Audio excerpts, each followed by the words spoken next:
രക്ഷിതാക്കൾ കുട്ടികൾ മൊബൈൽ ഉപയോഗിക്കുന്നതിന് ചില നിയന്ത്രണങ്ങൾ കൊണ്ടുവരണം, മൊബൈൽ കയ്യിലേക്കാക്കണം, അല്ലെങ്കിൽ മൊബൈൽ നിയന്ത്രിക്കുന്ന ഈ രക്ഷിതാക്കൾക്ക് മൊബൈൽ സംബന്ധിച്ച് എത്രമാത്രം പരിജ്ഞാനമുണ്ട്? കുട്ടികളുടെ 4 അയൽവക്കത്ത് രക്ഷിതാക്കൾ എത്തുമ്പോൾ എന്ത് ചെയ്യും? ഇല്ല, തീർച്ചയായും ഇല്ല. എന്ത് ചെയ്യും? പാരന്റിന് ക്ലാസ്സസ് പ്രൊവൈഡ് ചെയ്യാൻ, ഒരു എഡ്യൂക്കേഷൻ കൊടുക്കുക എന്നുള്ളത് ബേസിക് ആയിട്ട് ചെയ്യേണ്ട കാര്യങ്ങളാണ്. അതിനുള്ള സംവിധാനം നിങ്ങൾക്കുണ്ടോ? ഡിഡാഡിനുണ്ട്. എങ്ങനെയാണ് അതിന്റെ പരിപാടി?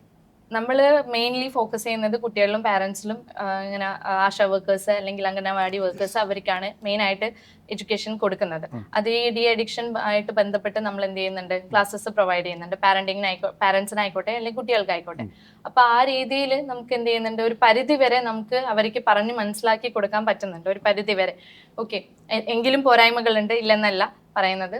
അപ്പോൾ അതിലൂടെ അവർക്ക് എന്ത് ചെയ്യും, അവർക്ക് എങ്ങനെ ഇതിനെ നോക്കി കാണണം എന്നുള്ളതാണ് മെയിൻ ആയിട്ട് ഈ ക്ലാസ്സുകളിലൊക്കെ കൂടെ നമ്മൾ ഉദ്ദേശിക്കുന്നത്. ഏറ്റവും ലളിതമായ ഭാഷയിൽ ഒരു ടിപ്സ്, ചെറിയ ടിപ്പിലൂടെ എങ്ങനെ പറഞ്ഞു കൊടുക്കാൻ പറ്റും നമുക്ക് രക്ഷിതാക്കൾക്ക്? നിങ്ങളിപ്പോൾ കുട്ടിയുടെ മൊബൈൽ ഉപയോഗത്തിൽ ഒരു അകക്കണ്ണ്, ഒരു നോട്ടം വേണം മാതാപിതാക്കൾക്ക്, എങ്ങനെ നോക്കാം എന്ന് ഏറ്റവും ലളിതമായി എങ്ങനെ പറഞ്ഞു കൊടുക്കാൻ പറ്റും? മെയിനായിട്ട് പറയുകയാണെങ്കിൽ നമ്മൾ ഈ ഫോൺ കൊടുക്കുന്ന സമയത്ത് ടൈം ലിമിറ്റ് എല്ലാം ഇത് ചെറുതിലേ മുതലേ തുടങ്ങണം. അതായത് നമ്മൾ ഈ ആദ്യം ഇപ്പം അവർക്ക് കൺട്രോൾ ചെയ്യാൻ പറ്റുന്നില്ല, അല്ലെങ്കിൽ ഇപ്പം ദേഷ്യമാണെന്നൊക്കെ പറഞ്ഞു കഴിഞ്ഞാൽ, ഒരു അഡോളസന്റ് എത്തിക്കഴിഞ്ഞു കഴിഞ്ഞാൽ അവരെ നമുക്ക് തീരെ പിടിച്ചാൽ കിട്ടാത്തൊരു ഏജ് ഗ്രൂപ്പാണ്. അപ്പം അത് നമ്മൾ എന്ത് ചെയ്യുക, തുടക്കം മുതലേ അവർക്ക് പറഞ്ഞു കൊടുക്കുക, ടൈം ലിമിറ്റ് ഉണ്ട്, കുട്ടിക്ക് ഫോണ് കുട്ടിയുടേതാണ് എന്നുള്ള രീതിയിൽ. പാരൻസിൻ്റെ ഫോൺ പലരും എന്താ ചെയ്യുന്നതെന്ന് പറഞ്ഞാൽ, ഞാൻ എടുത്ത കേസസിൽ നമുക്ക് മനസ്സിലാകുന്നതെന്ന് വെച്ചാൽ, അവരുടെ പാരൻസിൻ്റെ ഫോൺ എന്ന് പറയുന്നത് കുട്ടികളുടെ ഫോണാണ്. അവരതിനെ അങ്ങനെയാണ് കാണുന്നത്. പാരൻസ് പറഞ്ഞിട്ടുണ്ട്, ഞാൻ വീട്ടിൽ ജോലി ചെയ്യല്ലേ, അപ്പം എനിക്ക് നോക്കാൻ സമയമില്ല, ആ ഒരു അപ്രോച്ചാണ് അവരുടെ ഭാഗത്ത് നിന്ന് ഉണ്ടാകുന്നത്. പക്ഷെ അവരെന്ത് ചെയ്യണം, റെസ്ട്രിക്ഷൻ വെക്കേണ്ട സ്ഥലത്ത് വെക്കുക തന്നെ ചെയ്യണം,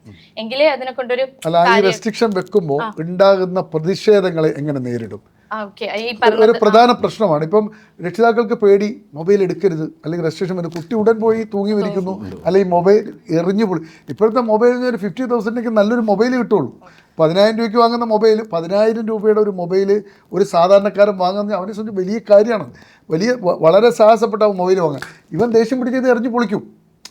അപ്പം ഈ ഇത്തരം ഒരു സാഹചര്യങ്ങളെ പ്രത്യേകിച്ച് പരീക്ഷാക്കാലത്ത് എങ്ങനെ നേരിടാൻ പറ്റും? എങ്ങനെയാ ഈ ദേഷ്യം വരുന്നത്? ശരിക്കും നമ്മളത് പ്രൊവൈഡ് ചെയ്യുന്നത് കൊണ്ടല്ലേ, ആദ്യമേ അവർക്ക് അത് കിട്ടുന്നത് കൊണ്ടല്ലേ. അപ്പൊ അതാണ് ബേസിക് ആയിട്ട് നമ്മൾ ചെയ്യേണ്ടത്.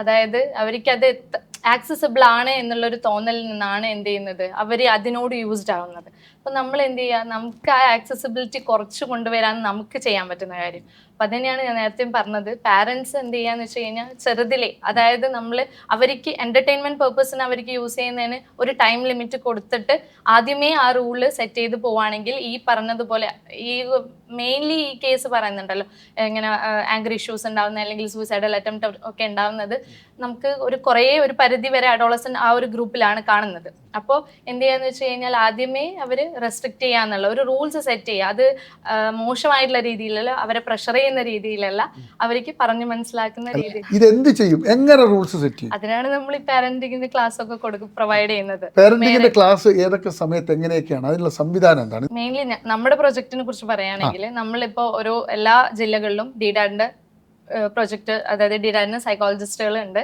പ്രൊജക്ട് കോർഡിനേറ്റേഴ്സ് ഒക്കെ ഉണ്ട്. ഏത് നമ്പറിലാണ് ഒരു കോൺടാക്ട് ചെയ്യേണ്ടത്? 9497900200 എന്നുള്ള നമ്പറിൽ, ശരിയുടെ നമ്പർ തന്നെയാണ്, സെയിം നമ്പർ തന്നെയാണ് അവര് കോൺടാക്ട് ചെയ്യുന്നത്. 97900200. ഇത് പക്ഷെ പൊതുസമൂഹത്തിൽ എല്ലായിടത്തും നിങ്ങൾ ഇത് എത്തിയിട്ടുണ്ടോ എന്നുള്ളതാണ് എന്റെ ചോദ്യം.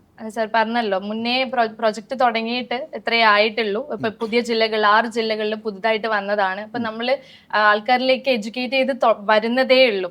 ഓക്കെ, അപ്പൊ അതിന്റെ ബുദ്ധിമുട്ടുണ്ട്. പക്ഷെ നമ്മൾ എന്നിരുന്നാൽ പോലും അതുകൊണ്ട് തന്നെ ഒരുപാട് മാറ്റങ്ങൾ വന്ന കേസസും കാര്യങ്ങളും ഉണ്ട്. പക്ഷേ ഈ ഇപ്പോഴത്തെ ഈ പരീക്ഷാ കാലഘട്ടത്തിൽ ഈ കുട്ടികളുടെ പരീക്ഷ പേടി ഏതൊക്കെ തരത്തിലായിരിക്കും കുട്ടികൾ പറയുന്നുണ്ടാകാം? പരീക്ഷയെക്കുറിച്ചുള്ള ആകുലതകൾ എങ്ങനെയാണ് പങ്കുവെക്കുന്നത്? ഞാൻ നേരത്തെ സൂചിപ്പിച്ചിട്ടുള്ളത് പോലെ അവരുടെ ഈ ഓർമ്മയിൽ നിൽക്കുന്നില്ല, അതുപോലെ ഒരു കോൺസെൻട്രേഷൻ കിട്ടുന്നില്ല, ടെൻഷൻ എന്നുള്ള കുറച്ച് കാര്യങ്ങൾ പറയുന്നുണ്ട്. പക്ഷേ ഞങ്ങൾ കുറച്ച് മിടുക്കരായ കുട്ടികളൊക്കെ ആയിട്ട്, ഞങ്ങളുടെ സ്റ്റുഡൻറ്റ് പോലീസുമായിട്ടൊക്കെ ബന്ധപ്പെടുന്ന കുട്ടികളൊക്കെ സംസാരിച്ചപ്പം ഈ വർഷം 10ാം ക്ലാസ്സിലെ ടെക്സ്റ്റ് ബുക്കൊക്കെ മാറി. അപ്പോൾ എൻ്റെ കുറച്ചുകൂടെ സാറ് സൂചിപ്പിച്ചിട്ടുള്ളത് പോലെ തന്നെ സിലബസിൻ്റെ അല്പം ഒരു ബാഹുല്യമുണ്ട്. എൻ്റെ മകൻ 7ാം ക്ലാസ്സിലാണ്, അവൻ്റെ സാമൂഹ്യ പഠനത്തിന് ടെക്സ്റ്റ് കണ്ടപ്പോൾ ഞാൻ തന്നെ ഭയന്നു. അപ്പോൾ അത് ചെറിയൊരു സാധ്യതയുണ്ട്, അങ്ങനെയുള്ള ചില സമ്മർദ്ദങ്ങൾ കുട്ടികളിലുണ്ട്. പിന്നെ ഒരുപക്ഷെ എനിക്ക് തോന്നുന്നു സാറേ, ഈ പിന്നെ അവസാനത്തേക്ക് അങ്ങനെ വെക്കുന്ന ചില കുട്ടികൾക്ക് ഒരുപക്ഷെ സമ്മർദ്ദം പഠിക്കുന്നതൊക്കെ ആ സമയത്ത് തന്നെ ചെയ്യാത്ത, പിന്നെ പരീക്ഷാ കാലത്തേക്ക് മാറ്റി വെക്കുന്ന കുട്ടികളിൽ ഉണ്ടാകുന്ന ചില സമ്മർദ്ദങ്ങൾ ഉണ്ടാവാം. കുട്ടികൾ ഇതിനെ ഈ പരീക്ഷാ ഹാളിലേക്ക് പോകുന്നതിന് മുമ്പുള്ള ടെൻഷനൊക്കെ ഷെയർ ചെയ്യുമല്ലോ. അപ്പോൾ അതിൽ ഈ കുട്ടികൾ ഈ SSLC പരീക്ഷയാണ് ഏറ്റവും വലിയ സംഭവമായിട്ട് കുട്ടികൾ കാണുന്നത്. അവരാണോ ഏറ്റവും കൂടുതൽ ആശങ്കകൾ പറയുന്നത് ശരിക്കും? ഞങ്ങൾക്ക് അതുപോലെ തന്നെ +2-ലും ആ ഒരു വിഷയമുണ്ട്. അതായത് 10ാം ക്ലാസ്സിൽ നിന്നൊക്കെ മികച്ച മാർക്ക് വാങ്ങി +2-ലേക്ക് പോയ കുട്ടികൾ ഒരുപക്ഷെ പഠന മേഖലയിൽ നിന്ന് അല്പം പിന്നെ വ്യതിചലിച്ച് അങ്ങനെയുള്ള അവർക്കും പിന്നെ പെട്ടെന്ന് സിലബസ് ക്യാച്ച് ചെയ്യാൻ വേണ്ടി പറ്റാത്ത ചില കേസുകൾ കൂടി നമ്മുടെ ചിരി ഹെൽപ്പ് ലൈനിലേക്ക് വരാറുണ്ട്. എല്ലാ മേഖലയിൽ നിന്നും. കഴിഞ്ഞ ദിവസം 1ാം ക്ലാസ്സിലെ ഒരു കുട്ടിയുടെ പാരന്റ് വിളിച്ചത് മാഡം സൂചിപ്പിച്ച ഒരു വിഷയമാണ്. 1ാം ക്ലാസ്സിലെ കുട്ടിയുടെ മൊബൈൽ അഡിക്ഷനെ കൈകാര്യം ചെയ്യുന്നത് എങ്ങനെയാണെന്നൊക്കെ ചോദിച്ചുകൊണ്ട് ചിരിയിലേക്ക് വിളിച്ചു എന്നുള്ളത് ഞങ്ങളുടെ സൈക്കോളജിസ്റ്റ് ഞങ്ങൾ ഷെയർ ചെയ്യേണ്ടത്. 1ാം ക്ലാസ് ഞങ്ങളുടെ സൈക്കോളജിസ്റ്റ് പറഞ്ഞ ഒരു വിഷയമാണ്. അങ്ങനെയൊക്കെ 1ാം ക്ലാസ്സുകാരുടെ അതുവരെ പ്രതിസന്ധി നേരിടുകയാണ്. രക്ഷിതാക്കൾക്ക് അത് കൈകാര്യം ചെയ്യാനുള്ള വലിയ ബുദ്ധിമുട്ട് നമ്മുടെ സമൂഹം നേരിടുന്നുള്ള തന്നെയാണ്. പക്ഷേ ഈ സ്കൂളുകളിൽ പരീക്ഷയ്ക്ക് മുമ്പ് കുട്ടികൾക്ക് റിലാക്സേഷന് വേണ്ടിയിട്ട് സർക്കാർ പല പദ്ധതികൾ ആസൂത്രണം ചെയ്തിട്ടില്ലേ? അതെന്തൊക്കെയാണ്? നമ്മളിന്ന് വ്യത്യസ്തമായിട്ട് അവർക്കൊരു 15 മിനിറ്റ് കൂൾ ടൈം കൊടുത്തിട്ടുണ്ട്. നമ്മൾക്കതുണ്ടായിരുന്നു, നമ്മുടെ കാലഘട്ടത്തിൽ അതില്ല. അവർ വരുമ്പോൾ ഒരു 15 മിനിറ്റ് വെറുതെ ക്വസ്റ്റ്യനൊക്കെ വായിച്ചു നോക്കി അവർക്കൊന്ന് റിലാക്സ് ചെയ്ത് ക്വസ്റ്റ്യൻ ഒന്ന് പ്രയോറിറ്റൈസ് ചെയ്യാനുള്ള ഒരു സമയം നമ്മൾ കൊടുക്കുന്നുണ്ട്. അതാണ് ഇപ്പം ചെയ്യുന്നത്. ഇപ്പോൾ പരീക്ഷയുടെ സമയപരിധി എത്ര മണിക്കൂർ? അത് പല വിഷയങ്ങൾ. ഇപ്പോൾ 80 മാർക്കിൻ്റെ പരീക്ഷകൾ SLC ഒക്കെ ആണെങ്കിൽ 2.5 മണിക്കൂറാണ്, മറ്റത് നേരെ 1.5 മണിക്കൂർ. ഈ പരീക്ഷാ പേടി ശരിക്കും പെൺകുട്ടികളിലാണോ ആൺകുട്ടികളിലാണോ കൂടുതലുള്ളത്? സാർ പറഞ്ഞ പോലെ സാർ പറഞ്ഞ പേടി എന്നത് ഇപ്പോൾ പഴയ ഒരു പേടി ഒന്നും കുട്ടികൾക്ക് ഉണ്ടെന്ന് തോന്നില്ലേ? എനിക്ക് തോന്നുന്നു അവിടുത്തെ ഹെഡ് മാസ്റ്റർക്ക് ആയിരിക്കും കൂടുതൽ പേടിയുണ്ടാവും. കാരണം റിസൾട്ട് എങ്ങനെയാണ് ഒരു ഹെഡ് മാസ്റ്റർ എന്നല്ലേ എൻ്റെ പേടി അതായിരിക്കും. പക്ഷെ കുട്ടികൾക്ക് ഉണ്ട്, നന്നായിട്ട് പേടിയുള്ളവരുണ്ട്, ഇല്ല ഞാൻ പറയുന്നില്ല. പക്ഷെ പണ്ടത്തെ ഒരു ഭയമല്ല, അവരതിന് അങ്ങനത്തെ അല്ല കാണുന്നത്. പക്ഷെ അവർക്കൊരു പ്രോപ്പറായിട്ട് ഞാൻ കണ്ട കുട്ടികളോട് ഞാൻ ഇൻട്രാക്ഷനിൽ മനസ്സിലായെന്ന് വെച്ചാൽ അവർ സാറ് പറഞ്ഞ പോലെ അത് കൃത്യമായി പഠനം എന്നൊരു പരിപാടി ഇവർക്കില്ല. അതുകൊണ്ട് തന്നെ ഇവർക്ക് സ്പേസ് തലേനാളൊക്കെ ഇരുന്ന് കുറേ വായിക്കും. അപ്പോൾ ഈ ബ്രെയിനിലെ ഹിപ്പോ ക്യാമ്പസ് എന്ന് പറഞ്ഞൊരു സാധനത്തിനൊന്നും വർക്ക് ചെയ്യാൻ പറ്റില്ല, ഒരു സമയം കിട്ടില്ല. അപ്പോൾ സ്വാഭാവികമായിട്ട് അവർ ഒരു അവസാന ഘട്ടത്തിൽ പ്രഷർ വരും. അതൊരു ഇപ്പം കുട്ടികൾ ഉണ്ടത്. നേരത്തെ ഇല്ലാത്ത കാര്യമൊക്കെ ഇപ്പോൾ ഈ ഫെബ്രുവരിയിലൊക്കെ വളരെ സീരിയസ് ആവുന്ന കുട്ടികളുണ്ട്. അപ്പോൾ സ്പേസിങ് ചെയ്ത് കൃത്യമായി പഠിക്കുന്ന കുട്ടികൾക്ക് ഇത് ബാധകമല്ല, അല്ലാത്ത കുട്ടികളെ സംബന്ധിച്ചോളം. അങ്ങനെ ഒരു അച്ചടക്കമില്ലാത്തൊരു സമൂഹത്തെ വളർത്തിയെടുക്കാനാണല്ലോ സോഷ്യൽ മീഡിയയിലുള്ള ഈ പലരും ശ്രമിച്ചുകൊണ്ടിരിക്കുന്നത്. അച്ചടക്കം എന്നത് അതുകൊണ്ടാണല്ലോ നട്ടപ്പാരാക്കി പിള്ളേർ മുഴുവൻ ഇപ്പോൾ റോഡിലിറങ്ങുന്നത്. അച്ചടക്കം എന്ന് പറഞ്ഞാൽ അങ്ങനെ അച്ചടക്കത്തിൽ കൊണ്ടുപോകേണ്ടവരല്ല. അതിനാദ്യം തുടങ്ങിയല്ലോ, ഞങ്ങൾ താടി വളർത്തും, മുടി വളർത്തും, അത് ഞങ്ങളുടെ സ്വാതന്ത്ര്യം പറഞ്ഞ് പാട്ടിറങ്ങി. അതിനുശേഷം നമ്മൾ കണ്ടു ഇപ്പം രാത്രി കാലങ്ങളൊക്കെ നഗരങ്ങളൊക്കെ സജീവമാണ്. നമ്മൾ സാധാരണ 7 മണിക്ക് അല്ലെങ്കിൽ 8 മണിക്ക് ഭക്ഷണം കഴിക്കുക, രാത്രി 10 മണിക്ക് ഉറങ്ങുക, അതിരാവിലെ 5:30 മണിക്ക് എണീക്കുക, ഇതായിരുന്നു നമ്മുടെ കൾച്ചർ. ഇപ്പോൾ ആ കൾച്ചർ ബ്രേക്ക് ചെയ്യപ്പെട്ടു.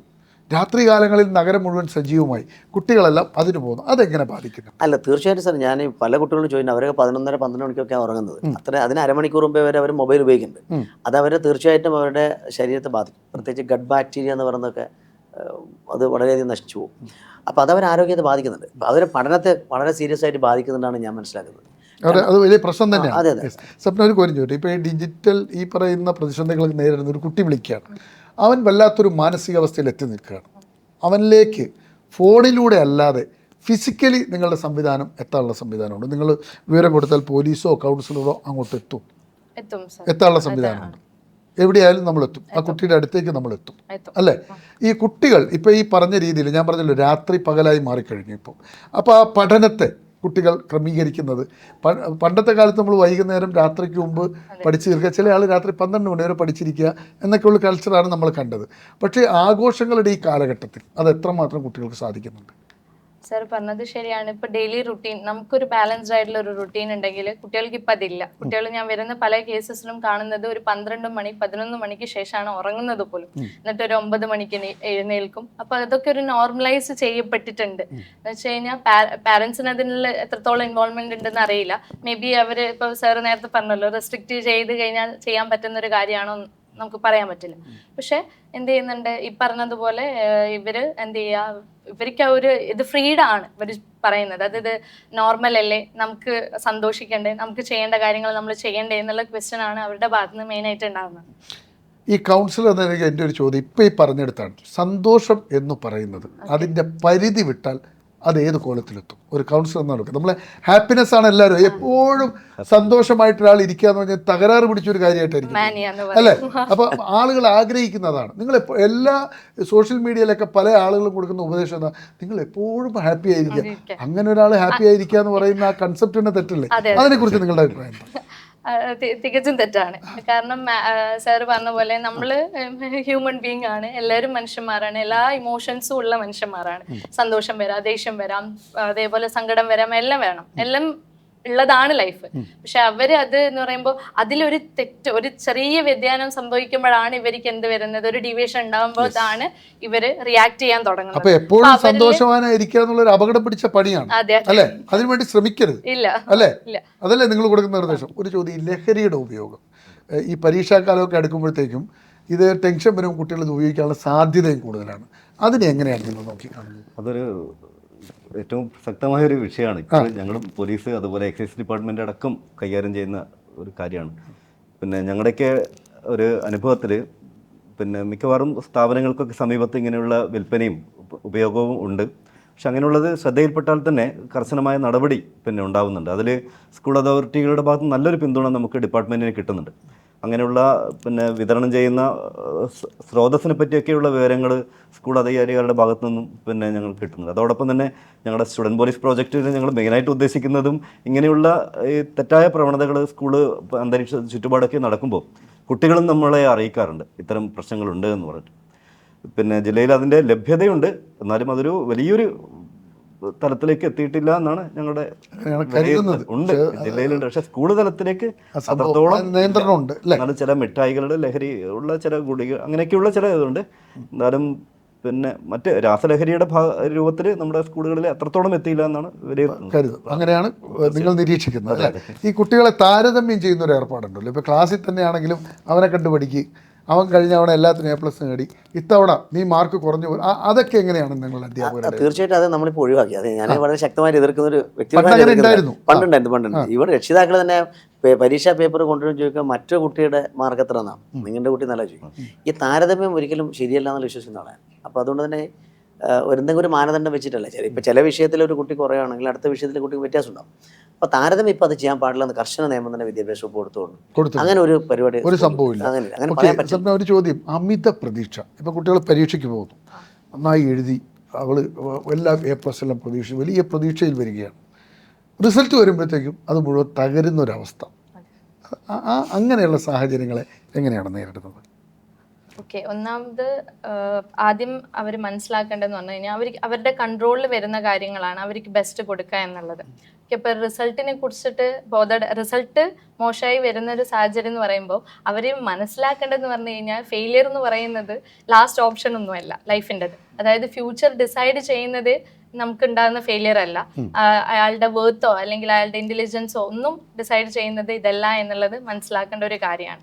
അതും ആ കുട്ടികൾക്ക് പാരന്റിൽ നിന്നും അതേപോലെ തന്നെ ടീച്ചേഴ്സിൽ നിന്നും സപ്പോർട്ട് വേണം, ഇമോഷണൽ സപ്പോർട്ട് വേണം. ഒരു കുട്ടി നന്നായിട്ട് പെർഫോം ചെയ്യണമെങ്കിൽ തന്നെ, പേടിയില്ലാതെ പെർഫോം ചെയ്യണമെങ്കിൽ തന്നെ അവർ കൊടുക്കുന്ന ഒരു ഇമോഷണൽ സെക്യൂരിറ്റിയിൽ നിന്ന് ഉണ്ടാവുന്നതാണ് പെർഫോമൻസ് നന്നാവുന്നത്. അപ്പോൾ അവർക്ക് അത് ആദ്യമേ പറഞ്ഞു കൊടുക്കുക. അവരിൽ പ്രഷർ ഉണ്ടാക്കുന്നുണ്ട്. ഇപ്പൊ നേരത്തെ പറഞ്ഞതുപോലെ 10th അല്ലെങ്കിൽ +2 വരുന്ന സാഹചര്യങ്ങളിൽ പബ്ലിക് എക്സാം ആണ് എന്ന് പറഞ്ഞിട്ടുള്ള ഒരു പേടിയാണ് ആദ്യം ഉണ്ടാക്കി കൊടുക്കുന്നത്. അതിന് പകരം അവർക്കൊരു സപ്പോർട്ട് കൊടുക്കുക എന്നുള്ളതാണ്. പേടിക്കേണ്ടതില്ല. പരീക്ഷയിൽ ജയിക്കലല്ല ആത്യന്തികമായ ലക്ഷ്യം. തോറ്റവരാണ് ശരിക്കും ചരിത്രം എഴുതിയിരിക്കുന്നത്, ജയിച്ചവരല്ല. ജനിച്ച കഥയെ നമ്മൾ കേട്ടിട്ടുള്ളൂ, തോറ്റവൻ്റെ ആയിരിക്കും യഥാർത്ഥ ചരിത്രം. പക്ഷേ ഈ പരീക്ഷ കഴിഞ്ഞ് റിസൾട്ട് വരുമ്പോഴൊക്കെ ഒരു ആത്മഹത്യാ പ്രവണത പലപ്പോഴും കുട്ടികൾക്ക് പരീക്ഷയ്ക്കിടയിലും ഉണ്ട്, പരീക്ഷ കഴിഞ്ഞുമുണ്ട്. എന്താണ് അതിനെക്കുറിച്ചുള്ള ഒരു നിരീക്ഷണം? എന്തുകൊണ്ടാണ് അങ്ങനെയൊക്കെ സംഭവിക്കുന്നത്? ഈ അതിന് പൊരുത്തപ്പെടാൻ പറ്റാത്ത സമ്മർദ്ദത്തിനെ അതിജീവിക്കാൻ പറ്റാത്ത ഒരു വിഷയമാണെന്ന് തോന്നുന്നത് കുട്ടികൾക്ക്. പക്ഷെ അതിനും പിന്നെ ഞങ്ങളുടെ ഹോപ്പ് പോലുള്ള ചില പ്രോജക്റ്റുകൾ നമ്മുടെ ഹോപ്പ് അത് help others to promote education എന്നുള്ള ഒരു പദ്ധതിയാണ് നമ്മുടെ ബഹുമാനപ്പെട്ട ADGP വിജയൻ സാറ് ആവിഷ്കരിച്ചതായിരുന്നു. കാരണം മുമ്പൊക്കെ ഒരു വിഷയത്തിലൊക്കെ പരാജയപ്പെടുന്ന കുട്ടികൾ നമ്മുടെ പഠനത്തിൻ്റെ മുഖ്യധാരയിൽ നിന്നൊക്കെ മാറി അവർ മറ്റു മേഖലകളിലേക്കൊക്കെ പോകുന്ന ഒരു സാഹചര്യം ഉണ്ടായിരുന്നു.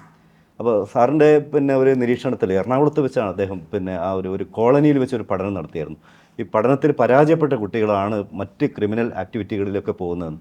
അപ്പോൾ അവരെ എങ്ങനെ തിരിച്ച് വീണ്ടും പഠന മേഖലയിലേക്ക് കൊണ്ടുവരിക എന്നുള്ള രീതിയിൽ നമ്മുടെ പോലീസിൻ്റെ ഒരു പ്രധാനപ്പെട്ട ഒരു പ്രവർത്തനം ഈ ഹോപ്പ് പ്രോജക്റ്റ് എന്നുള്ള രീതി നമ്മൾ ചെയ്യാറുണ്ട്. അത്തരത്തിലുള്ള കുട്ടികളെ കണ്ടെത്തുകയും വളരെ പെട്ടെന്ന് കണ്ടെത്തുകയും അവർക്ക് ഞങ്ങളുടെ പോലീസിൻ്റെയും അതുപോലെ സ്വപ്ന പോലുള്ള സൈക്കോളജിസ്റ്റിൻ്റെ ഒക്കെ സഹായത്താൽ ആവും എന്നുള്ളത്, നിങ്ങൾക്ക് വീണ്ടും ഈ പരീക്ഷ എഴുതി വീണ്ടും നിങ്ങൾക്ക് പാസ്സാവാൻ വേണ്ടി പറ്റും എന്നുള്ള ഒരു പ്രചോദനം നൽകുകയും അതിനുവേണ്ടി നല്ലൊരു സംവിധാനം നമുക്കുണ്ട്. നമ്മുടെ അധ്യാപകരുടെ നല്ലൊരു ടീം നമുക്കുണ്ട്. ചില വിദ്യാഭ്യാസ സ്ഥാപനങ്ങളും നമ്മുടെ പോലീസ് അധ്യാപകരൊക്കെ എങ്ങനെ അത് കണക്ട് ചെയ്ത് കൊണ്ടുപോകും? ഞങ്ങൾ വിദ്യാഭ്യാസ വകുപ്പുമായിട്ട് ബന്ധപ്പെട്ടുകൊണ്ടിരിക്കുകയാണ്. നമ്മുടെ പ്രധാന അധ്യാപകരിൽ നിന്നൊക്കെ ആ ലിസ്റ്റ് ശേഖരിച്ചിട്ട് വളരെ അപൂർവമാണ്. നമുക്കറിയാം ജില്ലാ പഞ്ചായത്തൊക്കെ വലിയ പ്രവർത്തനമാണ് നമ്മുടെ റിസൾട്ടുമായിട്ട് ബന്ധപ്പെട്ട് നടത്തിയിട്ടുള്ളത്. പരാജയപ്പെട്ടവരുടെ വളരെ പരിമിതമാണ് ശരിക്കും. നമ്മുടെ അടുത്ത കാലത്തൊക്കെ അല്ലേ കണ്ണൂർ ജില്ല നല്ല റിസൾട്ടാണ് നമ്മുടെ ഈ പൊതു പരീക്ഷകളിലൊക്കെ ഉണ്ടാക്കിയിട്ടുള്ളത്. അങ്ങനെയുള്ള കുട്ടികളെ അപൂർവമായ മറ്റു പല കാരണങ്ങളാലും ഉള്ള കുട്ടികളെ ഒരു 40ഓളം കുട്ടികളെയാണ് നമുക്ക് ജില്ലയിൽ നിന്നൊക്കെ കിട്ടിയിട്ടുള്ളത്. അതിൽ 17 കുട്ടികളൊക്കെ ഞങ്ങൾക്ക് വീണ്ടും പരീക്ഷ എഴുതി പാസ്സാക്കാൻ സാധിച്ചു എന്നുള്ളത് കഴിഞ്ഞ വർഷത്തെ ഞങ്ങളുടെ നല്ലൊരു റിസൾട്ടായിരുന്നു. അതെ, സംസ്ഥാന തലത്തിൽ നമ്മുടെ അജിത ബീഗം IPS മാഡം അവരുടെ ഒരു സംഗമം തന്നെ നടത്തിയിട്ടുണ്ടായിരുന്നു. ഒരു LLB നേടിയ ഒരു പെൺകുട്ടി അവരുടെ അനുഭവം അവളെ ഈ പഠന മേഖലയിൽ നിന്ന് +2 പരാജയപ്പെട്ടായിരുന്നു. 1-2 വിഷയങ്ങൾ പരാജയപ്പെട്ടായിരുന്നു. അവിടുത്തെ ഞങ്ങളുടെ ജനമൈത്രി പോലീസുകാരാണ് അവളെ വീട്ടിൽ പോയി കണ്ടിട്ട് വളരെ പരിശ്രമത്തിന് ഒടുവിലാണ് അവള് ഈ ഞങ്ങളുടെ പരിശീലനത്തിനൊക്കെ വരാൻ തയ്യാറായത്. ഇപ്പോൾ അവള് LLB ക്വാളിഫൈ ചെയ്തെന്ന് പറഞ്ഞിട്ട് മേഡത്തിന്റെ മുമ്പിൽ മേഡം അവളെ കെട്ടിപ്പിടിക്കുകയും അഭിനന്ദിക്കുകയും ഒക്കെ ചെയ്തു. അത്തരം പ്രവർത്തനങ്ങളും കൂടെ പോലീസ് ഏറ്റെടുക്കുന്നു എന്നുള്ളതാണ്. ഈ പഠനത്തിൽ ശ്രദ്ധ കിട്ടാത്ത കുട്ടികൾ, കോൺസെൻട്രേഷൻ കിട്ടുന്നില്ല, പഠിക്കണമെന്ന് ആഗ്രഹമുണ്ട്, കുട്ടി ഇരിക്കുന്നു, ഇപ്പം പരീക്ഷ നടന്നുകൊണ്ടിരിക്കുകയാണല്ലോ, അങ്ങനെയുള്ള മക്കളോട് എന്താണ് പറയാനുള്ളത്? നേരത്തെ സാർ പറഞ്ഞിട്ടുണ്ടായിരുന്നു അറ്റൻഷൻ സ്പാന് കുറയുന്ന ഒരു സാഹചര്യം. അതിപ്പോൾ മെയിനായിട്ട് സ്ക്രീൻ ടൈം ഉള്ളത് നമുക്ക് സ്കൂളുകൾ ഞങ്ങൾ പോയി ക്ലാസ് എടുക്കുമ്പോൾ തന്നെ മനസ്സിലാകുന്നുണ്ട്. അവർക്കൊരു 1 അവർ പോലും നേരെ ഇരിക്കാൻ പറ്റുന്നില്ല. അത്രയും ഇറിറ്റേറ്റഡ് ആവുന്ന അവർ. എന്താ പറയുക, അവർക്ക് സാധാരണ ഒരു ക്ലാസ് അവർക്ക് ലിസൺ ചെയ്യാൻ പറ്റുന്നില്ല. അത് മെയിനായിട്ട് ഈ സ്ക്രീനാണ് അഡിക്ഷൻ ഉള്ളത് കാരണം ആണ് അവർക്ക് അറ്റൻഷൻ സ്പാന് കുറയുന്നത്. അപ്പോൾ അങ്ങനത്തെ സാഹചര്യങ്ങളിൽ എന്ന് പറയുമ്പോൾ നമ്മൾ എന്ത് ചെയ്യാന്ന് വെച്ച് കഴിഞ്ഞാൽ ഈ പറഞ്ഞല്ലോ ഗ്രാസ് റൂട്ട് നമ്മൾ റൂട്ട് ലെവലിൽ തന്നെ ഇത് എന്ത് ചെയ്യണം, നോക്കണം. ഇപ്പൊ സമയമില്ല. ഞാൻ എന്റെ ഇപ്പൊ പരീക്ഷയ്ക്ക് തയ്യാറെടുക്കുന്ന മക്കളുണ്ട്, അവർക്ക് ഈ സാധനം മാറ്റി വെച്ചിട്ട് പഠിക്കാൻ പറ്റുന്നില്ല. ഈ സാധനം മാറ്റി വെച്ചിട്ട് പുസ്തകത്തിലെ ക്വസ്റ്റ്യൻ ആൻസർ ഒന്നും മനസ്സിരുത്തി പഠിക്കാനോ അല്ലെങ്കിൽ ഒരു മാത്സ് ചെയ്യാനോ അല്ലെങ്കിൽ അതിന് കഴിയാത്ത മക്കളെ നമുക്ക് അവർക്ക് കൊടുക്കാൻ പറ്റിയ ടിപ്പ് എന്താണ്? അവർക്ക് പറഞ്ഞു കൊടുക്കാം, മക്കളെ ഇങ്ങനെ ചെയ്യണം എന്ന് പറഞ്ഞു കൊടുക്കാൻ. മെയിനായിട്ട് ഈ പറഞ്ഞതുപോലെ ഫോൺ മാറ്റി വെക്കുക എന്നുള്ളത് ഒരു പ്രസൻസ് തീരുമാനിക്കുക. കൺട്രോൾ ഞാൻ പറഞ്ഞില്ലേ, ഈ ആങ്സൈറ്റി വരുന്നത് അവർക്കൊരു സെൽഫ് കൺട്രോൾ അല്ലെ സെൽഫ് കോൺഫിഡൻസ് ഇല്ലാത്ത ആൾക്കാരിലാണ് മെയിനായിട്ട് ഈ പ്രശ്നങ്ങൾ നമുക്ക് കാണാൻ പറ്റുന്നത്. അപ്പോൾ അവർക്ക് ആ ഒരു കോൺഫിഡൻസ് ഡെവലപ്പ് ചെയ്തെടുക്കണമെങ്കിൽ തന്നെ അവർക്ക് അതിനുള്ളൊരു എൻവയോൺമെന്റ് പാരൻസും കൂടെ ഉണ്ടാക്കി കൊടുക്കണം. ഒറ്റയ്ക്ക് എന്തായാലും പറ്റില്ല. ഒരു ചോദ്യം, ഒരു കുട്ടി ഈ മൊബൈലിന്റെ ഈ അമിത ഉപയോഗം കൊണ്ട് നേരിടാൻ പോകുന്ന പ്രതിസന്ധികൾ എന്തൊക്കെയാണ്?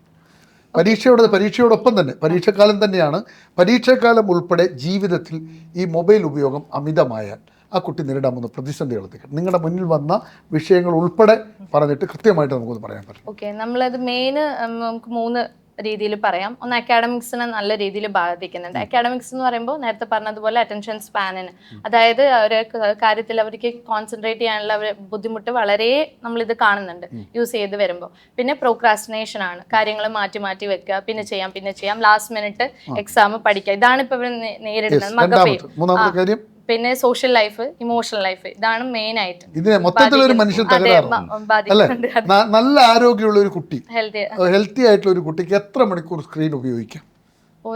നമ്മൾ അതിന് ഏജ് അപ്രോപ്രിയേറ്റ് ആയിട്ട് അങ്ങനെ ടൈം ലിമിറ്റ് പ്രോപ്പർ ആയിട്ട് പറയുന്നില്ല, എങ്കിലും ഒരു 1 അവർ ഹാഫ് ആൻ അവർ ഒക്കെ എന്റർടൈൻമെന്റിന് നമുക്ക് ഉപയോഗിക്കുന്നത് കുഴപ്പമില്ല. ഒരു ദിവസം ഈ കുട്ടികൾ മൊബൈൽ നോക്കിയല്ലേ ഇപ്പൊ പഠിക്കുന്നത്. അപ്പൊ അവർ പുതിയ കാലത്ത് എല്ലാ ക്വസ്റ്റ്യൻ ആൻസറുകളും നിങ്ങൾ സ്കൂളിൽ നിന്ന് മൊബൈലിലേക്കാണ് ഇട്ട് കൊടുക്കുക, അല്ലാതെ നോട്ട് അങ്ങനെ ഇപ്പൊ ചെയ്യാറില്ല. ഇല്ല, അത് കൊറോണ സമയത്തല്ലാതെ കർശന നിർദ്ദേശം വിദ്യാഭ്യാസ ബോർഡ്. പക്ഷേ കുട്ടികൾ തമ്മിലുള്ള പല വീടുകളിലും നമ്മൾ ട്യൂഷൻ സെന്ററിൽ നിന്ന് നോട്ട് കുട്ടികൾക്ക് മൊബൈലിൽ കൊടുക്കുന്നു, കുട്ടികൾ തമ്മിൽ ആൻസർ കൈകാര്യം ചെയ്യുന്നതും ഞങ്ങൾ കർശന നിർദ്ദേശം കൊടുത്തിട്ടുണ്ട് അധ്യാപകർക്ക്. ഒരിക്കൽ പോലും അവര് ഈ വാട്സപ്പ് വഴി ഒന്നും കൊടുക്കാൻ പറ്റില്ല, ഇപ്പൊ കൊടുക്കാറില്ല. പക്ഷെ കുട്ടികൾ സാറ് പറഞ്ഞ പോലെ ഇവരെന്ത് ചെയ്യും, അവരങ്ങോട്ടും ഇങ്ങോട്ടൊക്കെ കൈമാറുന്നുണ്ടല്ലാണ് എനിക്ക് പല രക്ഷിതാക്കളെ കൊണ്ട് കമ്മ്യൂണിക്കേറ്റീവ് മനസ്സിലായത്. അതുണ്ടാവും, അല്ലാണ്ട് വിദ്യാഭ്യാസ വകുപ്പ് കർശന നിർത്തുന്നുണ്ട്. കർശനമായിട്ട് എഴുതിയും കൂട്ടിയും തന്നെ പഠിക്കണം എന്ന് തന്നെയാണ് കൊടുക്കുന്നത്. ഒരിക്കലും വാട്സപ്പ് വഴി കൊടുക്കും, അല്ലെങ്കിൽ ഒരു മൊബൈൽ ഫോൺ വഴി. എങ്ങനെയാ, എത്ര കേസുകൾ വരാറുണ്ടോ? സാറ് ഈ പറഞ്ഞതുപോലെ വരുന്നുണ്ട് അവര് തന്നെ അതാ ചിരിയിലിട്ട് നിങ്ങൾ പറയുന്നത് ശരിയല്ലാതെ ചെറുക്കനെ പറയുന്നുണ്ട്. ചില പ്ലാറ്റ്ഫോമുകൾ അതെ യൂസ് ചെയ്യുന്നുണ്ട് നല്ലപോലെ. അതായത് മെയിൻലി പറഞ്ഞതുപോലെ ഓൺലൈൻ ക്ലാസ്സസ് ആവാം. അതായത് ക്ലാസ് സ്കൂളിലല്ലാത്ത മറ്റ് ഓൺലൈൻ പ്ലാറ്റ്ഫോംസ് അവർ യൂസ് ചെയ്യുന്നുണ്ട് ക്ലാസ്സിന് വേണ്ടിയിട്ട്. പാരന്റ്സ് ഇപ്പൊ ശൈലം പോലുള്ളത് കംപ്ലീറ്റ് ഓൺലൈനിൽ തന്നെയാണ് മെയിൻ കേസ്. അവരല്ലേ ഇപ്പൊ ട്യൂഷൻ സെന്റർ ഇല്ലല്ലോ, പഴയ പോലെ ട്യൂഷൻ സെന്റർ ഉണ്ടോ? ഇല്ല. കുറഞ്ഞു. അതെങ്ങനെയാ പക്ഷെ അതിനപ്പോ എങ്ങനെയാ? അല്ല അതിലിപ്പോ ഈ ഓൺലൈൻ മീഡിയയില് മാഡം പറഞ്ഞ പോലെ പേരെടുത്ത് പറയുന്നതിൽ ഒട്ടനവധി ഇത്തരത്തിലുള്ള മീഡിയകളിൽ നിന്ന് കുട്ടികൾക്ക് അത് കണ്ടുകൊണ്ടിരിക്കും. അവർ പ്രത്യേക തരത്തിൽ അവരെ ക്യാച്ച് ചെയ്യുന്ന വിധത്തിലുള്ള ക്ലാസ്സുകളായിരിക്കും. നമുക്കൊരു ലിമിറ്റേഷൻ ഉണ്ടല്ലോ. ആ കുട്ടികൾക്ക് കുറച്ചും കൂടി ഇഷ്ടം അങ്ങനെയുള്ളത് കിട്ടുന്നുണ്ട്, അവർ നോക്കുന്നുണ്ട്. ക്യാപ്സ്യൂളായിട്ട് കിട്ടുന്നു. പഴയതുപോലെ പണ്ട് നമ്മൾ വീട്ടിലെ കുട്ടികൾക്ക് ഒരു സംശയം തോന്നിയാൽ ഉടൻ അധ്യാപകനെ കണ്ടു ചോദിക്കുക, പിന്നെ ഫോണിൽ അതിന് ആവശ്യമില്ല. അതുണ്ടോ ഇപ്പൊ? ഇപ്പോൾ അതിന്റെ ആവശ്യമില്ല. എല്ലാം ചാറ്റ് ജിപിടിയിലുണ്ട്, ജെമിനിയിലുണ്ടല്ലോ. നമ്മൾ ഇനി സാറേ ഒരു കാര്യം ന്യൂ ജനറേഷൻ ടീച്ചേഴ്സോടുകൂടെ എനിക്ക് പറയാനുള്ള വെച്ചാൽ നമ്മളിനി നോളജ് ട്രാൻസ്ഫോം ചെയ്യുന്ന ഒരു പരിപാടി അല്ല. ഇനി എന്താ റോള്? അധ്യാപക റോള് കുട്ടികളുടെ സ്കിൽ എൻഹാൻസ് ചെയ്യാന്നുള്ളതാണ്. ഇപ്പോൾ കുട്ടികളെ സംബന്ധിച്ച് നോളജ് ബേസ്ഡിൽ നിന്ന് അവർ അവയർനെസ് കഴിഞ്ഞ് സ്കിൽ അവരുടെ കഴിവുകൾ അത് ഉയർത്തുന്ന തരത്തിലുള്ള കാര്യങ്ങളാണ് ഇനി കൂടുതൽ നമ്മൾ ശ്രദ്ധിക്കേണ്ടതെന്നാണ് എൻ്റെ ഒരു വ്യക്തിപരമായ അഭിപ്രായം. അതിനുള്ള ഒരുപാട് ട്രെയിനിങ് ടീച്ചേഴ്സിന് തുടങ്ങിക്കഴിഞ്ഞു. ഇഷ്ടംപോലെ അങ്ങനെ ട്രെയിനിങ് തുടങ്ങിക്കഴിഞ്ഞു. ഒരുപാട് മാറ്റങ്ങൾ നമ്മുടെ വിദ്യാഭ്യാസ വകുപ്പ് വരുത്തുന്നുണ്ട്, കാലാനുസൃതമായ മാറ്റങ്ങൾ. അപ്പോൾ ആ ലെവലിൽ മാറാതെ വരെ രക്ഷയൊന്നുമില്ല. ഇല്ല. നമ്മൾ ഈ പരീക്ഷയ്ക്ക് തയ്യാറെടുക്കുന്ന മക്കൾ, പരീക്ഷ എഴുതിക്കൊണ്ടിരിക്കുന്ന മക്കൾ, ആ മക്കളോട് താങ്കൾ ഈ ചിരി ഹെൽപ്പ് ലൈൻ കൈകാര്യം ചെയ്ത ഒരു ശീലം വെച്ച് അവരോട് പറയാനുള്ള കാര്യങ്ങൾ എന്താണ്? ഏതൊക്കെ തരത്തിൽ അവർ സജ്ജരാകണം? പരീക്ഷ എന്നുള്ളത് എല്ലാത്തിൻ്റെയും ആത്യന്തികം അല്ല എന്ന് നമ്മൾ അവരോട് പറയുകയാണ്. ഒരു സമചിത്തതയോടെ പറ്റും, ഒരു കോൺഫിഡൻസ് കൂടി കുട്ടികളിൽ പിന്നെ ബിൽഡ് ചെയ്യുക എന്നുള്ളതാണ്. പിന്നെ മറ്റൊന്ന് നമ്മുടെ രക്ഷിതാക്കളുടെ ഒരു സപ്പോർട്ട് ഇവർക്ക് ആവശ്യമുണ്ട്, ഒരു മാനസികമായ സപ്പോർട്ട്. അവരുടെ ചേർന്ന് നിൽക്കുക എന്നുള്ള ഒരു സമീപനം രക്ഷിതാക്കളുടെ ഭാഗത്തു നിന്നും ഉണ്ടാവണം. അപ്പോൾ അത്തരത്തിലുള്ള കുട്ടികൾ, അതോടൊപ്പം എനിക്ക് തോന്നിയിട്ടുള്ള മറ്റൊരു കാര്യം, ഒരു സാമൂഹിക ഇടപെടൽ കൂടി നമ്മുടെ കുട്ടികളുടെ ഭാഗത്ത്, അല്ലെ സമൂഹത്തിൻ്റെ ഭാഗത്ത് കൂടി ഉണ്ടാവേണ്ടതുണ്ട് എന്ന് എനിക്ക് പലപ്പോഴും പലപ്പോഴും നമുക്കറിയാം. നമ്മുടെ വൈകുന്നേരങ്ങളിലൊക്കെ വായനശാലകളും ക്ലബ്ബുകളും ഒക്കെ ഇത്തരത്തിലുള്ള പരിശീലനങ്ങൾ അങ്ങനെയൊക്കെയുള്ളതൊക്കെ മുമ്പ് സംഘടിപ്പിക്കാറുണ്ട്. ഒന്നുമില്ലെങ്കിൽ നമ്മുടെ പിന്നെ സായാഹ്നത്തിലുള്ള വിനോദങ്ങൾ പോലും ടീം ഒരു ഷട്ടിൽ കളിക്കുക, അങ്ങനെയുള്ള സാമൂഹിക കൂട്ടായ്മകൾ ഇല്ലാതായി കഴിഞ്ഞു. അതാണ് നേരത്തെ സാറ് സൂചിപ്പിച്ചിട്ടുള്ള പിന്നെ പട്ടണങ്ങളിലേക്കൊക്കെ എൻജോയ്മെന്റിനൊക്കെ പോകുന്നത്, നാട്ടുമ്പുറങ്ങളിലുള്ള കൂട്ടായ്മകൾ ഇല്ലാതായത് കുറഞ്ഞു വരുന്നു. ഒരു 10ാം ക്ലാസ്സിലെ പരീക്ഷ എഴുതുന്ന കുട്ടികളെ നാട്ടുമ്പുറത്ത് ഒന്നിച്ച് പണ്ടൊക്കെ ഞങ്ങൾ അങ്ങനെ അങ്ങനെയൊക്കെ ഉണ്ടായിരുന്നു. അത് സമൂഹത്തിൻ്റെ കൂടി ഒരു ഉത്തരവാദിത്തമായിരുന്നു. പക്ഷെ ഇപ്പോഴും ആ സമൂഹ ഉത്തരവാദിത്തം നിർവഹിക്കുന്നതിൽ കുറച്ച് പിറകോട്ട് പോകുന്നു, അല്ലെങ്കിൽ അത് ഉപയോഗപ്പെടുത്തുന്നില്ല എന്നുള്ളത്. അപ്പോൾ ഞാൻ ഉദ്ദേശിക്കുന്നത് എങ്ങനെ ഒരു 3 തരത്തിലുള്ള ഒരു ഇടപെടലുകൾ തദ്ദേശ സ്വയംഭരണ സ്ഥാപനങ്ങൾക്ക് നല്ല പ്രവർത്തനങ്ങൾ ഇതിന്റെ ഭാഗമായിട്ടൊക്കെ നടത്തുന്നുണ്ട്. അപ്പോൾ ഇത്തരത്തിലുള്ള പരീക്ഷയുടെ സമയത്തും വേണ്ടതാണ്. ഞാനതേ ഇപ്പോൾ നമ്മളെ പല സ്കൂളുകളിലും ഈ ലോക്കൽ PT, അതായത് ആ ഒരു നാട്ടിലെ വായനശാലയിൽ അവിടെ നാട്ടുകാരൊക്കെ ഇരുന്ന് വൈകുന്നേരം കുട്ടികളൊക്കെ വന്ന് അവിടുന്ന് വായിക്കുന്ന ഒരു ശീലം ഈ പരീക്ഷ അടുത്ത കാലത്ത് ഒട്ടനവധി സ്ഥലങ്ങളിൽ നടക്കുന്നുണ്ട്. അത് നല്ല റിസൾട്ട് ഉണ്ടെന്നാണ്. അപ്പോൾ കൂട്ടായ്മ അല്ലേ സ്വപ്ന? എന്താണ് നമ്മുടെ മക്കൾ, നിങ്ങൾ പറയുമ്പോൾ പ്രധാനമായിട്ടും മൊബൈലിനെ കോൺസെൻട്രേറ്റ് ചെയ്ത് തന്നെയാണ് പറയുക. ഇപ്പം TV-യുടെ കാര്യമൊന്നും ആരോടും പറയണ്ട, ആ TV കാണുന്നില്ല. അപ്പോൾ മക്കളോട് എങ്ങനെയാണ് ഇതിനെ ഒന്ന് മാറ്റി നിർത്തൂ എന്ന് ഏത് തരത്തിൽ പറഞ്ഞു കൊടുക്കാൻ പറ്റും? പരീക്ഷാ സമയത്ത് മെയിനായിട്ടും സ്ക്രീൻ ടൈം ഒഴിവാക്കുക എന്നുള്ളത് തന്നെയാണ് മെയിൻ ആയിട്ടുള്ളത്. അത്യാവശ്യം പഠനത്തിന് വേണ്ട കാര്യങ്ങൾ മാത്രം ഉപയോഗിക്കുക എന്നുള്ളതാണ്. അല്ലാത്ത സമയങ്ങളിൽ അവർ ഉപയോഗിക്കുന്നത് നമുക്ക് നോ പറയാണ്ട ഒരു സാഹചര്യം ഇല്ല, നോ പറയേണ്ട ഒരു ആവശ്യമില്ല. അത് വളരെ അമിതമാവാൻ പാടില്ല എന്നുള്ളതാണ്. അവരുടെ എന്റർടൈൻമെന്റിന് അവർക്ക് പഠിക്കണമെങ്കിൽ അവർക്ക് കമ്മ്യൂണിക്കേറ്റ് ചെയ്യാനെല്ലാം ആവശ്യമാണ്. അതിന് അവർക്ക് അത് ഉപയോഗിക്കാം എന്നുള്ളത് ആണ്. ആശയവിനിമയത്തിന് മാത്രം ഈ കാലയളവിൽ ഇതിന് ബാക്കിയുള്ള സമയത്ത് പഠിക്കുക അല്ലേ? സമയം തീരുകയാണ്. പ്രേക്ഷകരെ, പ്രത്യേകിച്ച് കുട്ടികളെ, രക്ഷിതാക്കളെ, പറയാനുള്ളത് ഇത്രയേ ഉള്ളൂ. പരീക്ഷാകാലമാണ് മാർച്ച്. പരീക്ഷയ്ക്ക് നമ്മൾ നന്നായി തയ്യാറെടുത്തേ പറ്റൂ. കാരണം ഇന്നത്തെ ലോകം വളരെ വിപ്ലവകരമായ മുന്നേറ്റം നടക്കുന്ന ഒരു കാലഘട്ടത്തിലാണ് നമ്മൾ നിൽക്കുന്നത്. നിങ്ങൾക്കറിയാം, ലോകം നമ്മുടെ കൈപ്പിടിയിലാണ്. അപ്പോൾ അതിനനുസരിച്ച് നമ്മൾ വളരണമെങ്കിൽ എന്ത് ചെയ്യണം? കൃത്യമായ വിദ്യാഭ്യാസം നമുക്ക് നേടിയേ പറ്റൂ. അതുകൊണ്ട് നമ്മുടെ കുറേ ഇഷ്ടങ്ങൾ നമ്മൾ മാറ്റി വെക്കണം. ഇന്നത്തെ തലമുറയുടെ ഏറ്റവും വലിയ ഇഷ്ടം മൊബൈലാണ്, അല്ലെങ്കിൽ സ്ക്രീനാണ്. അത് തൽക്കാലത്തേക്കൊന്ന് മാറ്റി വെക്കുക, ആശയവിനിമയത്തിനായി മാത്രം ഉപയോഗിക്കുക. എന്നിട്ട് പഠിക്കുക, നന്നായി പരീക്ഷ എഴുതുക, നല്ല റിസൾട്ട് നേടുക. ഇനി നന്നായി പഠിച്ചു, നന്നായി പരീക്ഷ എഴുതി, നല്ല റിസൾട്ട് ഉണ്ടായില്ല എങ്കിൽ പോലും അത് അവസാനമല്ല എന്ന ബോധ്യത്തോടെ മുന്നോട്ട് പോവുക. സുന്ദരമായ ലോകത്ത് നല്ല സന്തോഷത്തോടുകൂടി പരീക്ഷ എഴുതാൻ കുട്ടികൾക്ക് സാധിക്കട്ടെ എന്ന് മാത്രമാണ് നേരേക്ക് പറയാനുള്ളത്. പ്രേക്ഷകർക്കും ഒപ്പം പങ്കെടുത്ത 3 പേർക്കും നന്ദി, നമസ്കാരം.